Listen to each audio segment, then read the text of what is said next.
Hi guys, ഇന്നൊരു കൂട്ടുകറിയുടെ റെസിപ്പിയാണ്. ആദ്യം കുക്കറിലേക്ക് ഒരു ഗ്ലാസ് കടല എടുത്തിട്ട് അതിലേക്ക് ആവശ്യത്തിനുള്ള ഉപ്പും ചേർത്തിട്ട് കുറച്ച് മഞ്ഞൾപ്പൊടിയും ആവശ്യത്തിനുള്ള വെള്ളവും ചേർത്തിട്ട് നമുക്ക് ഇതൊന്ന് ഇളക്കി കൊടുക്കാം. എന്നിട്ട് കടല ഒരു 5 വിസിൽ വരുന്നത് വരെ നമുക്കിതൊന്ന് വേവിച്ചെടുക്കണം. ആ സമയമാകുമ്പോഴേക്കും നമുക്ക് ഒരു തേങ്ങയുടെ അരപ്പ് തയ്യാറാക്കാം. 2 പിടി തേങ്ങയും കുറച്ച് ചെറിയ ജീരകവും ആവശ്യത്തിനുള്ള വെള്ളവും ഒഴിച്ചിട്ട് നന്നായി അരച്ചെടുക്കാം. ഇപ്പോൾ നമ്മുടെ തേങ്ങയൊക്കെ നന്നായിട്ട് അരച്ച് വെച്ചിട്ടുണ്ട്. അടുത്തതായി നമുക്ക് ഇതിലേക്ക് ആവശ്യമായിട്ടുള്ള പച്ചക്കായയും ചേനയും കൂടെ വേവിച്ചെടുക്കണം.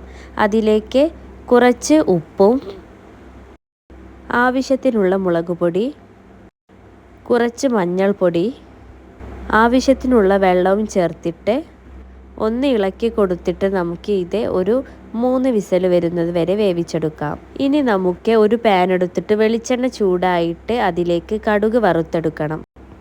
കുറച്ച് കറിവേപ്പിലയും 3 വറ്റൽമുളക് ഇതൊക്കെ ചേർത്തിട്ട് ഒന്നുകൂടെ ഇളക്കി യോജിപ്പിക്കാം.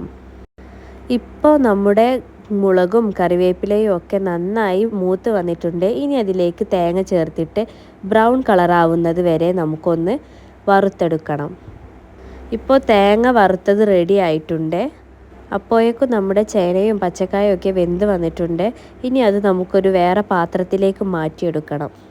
ഇനി ഇതിലേക്ക് ആദ്യം വേവിച്ചെടുത്ത കടലയും ചേർത്തിട്ട് ഒന്നുകൂടെ ഒന്ന് ഇളക്കി കൊടുത്തിട്ട് ഒന്ന് തിളപ്പിച്ചെടുക്കാം. ഇനി നമുക്ക് ഇതിലേക്ക് കുറച്ച് ശർക്കര പൊടിച്ചതും ചേർത്തിട്ട് ഒന്നുകൂടെ ഇളക്കി യോജിപ്പിക്കണം. നന്നായി ഇളക്കിയതിനു ശേഷം നമുക്ക് അതിലേക്ക് നേരത്തെ അരച്ചു വെച്ച തേങ്ങയുടെ അരപ്പ് ചേർത്തിട്ട് ഒന്നുകൂടെ ഇളക്കി യോജിപ്പിക്കാം.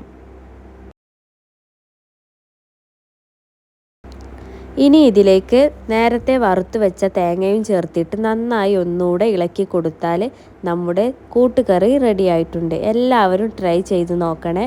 ഈ വീഡിയോ ഇഷ്ടപ്പെട്ടാൽ സബ്സ്ക്രൈബ് ചെയ്യാൻ മറക്കരുതേ.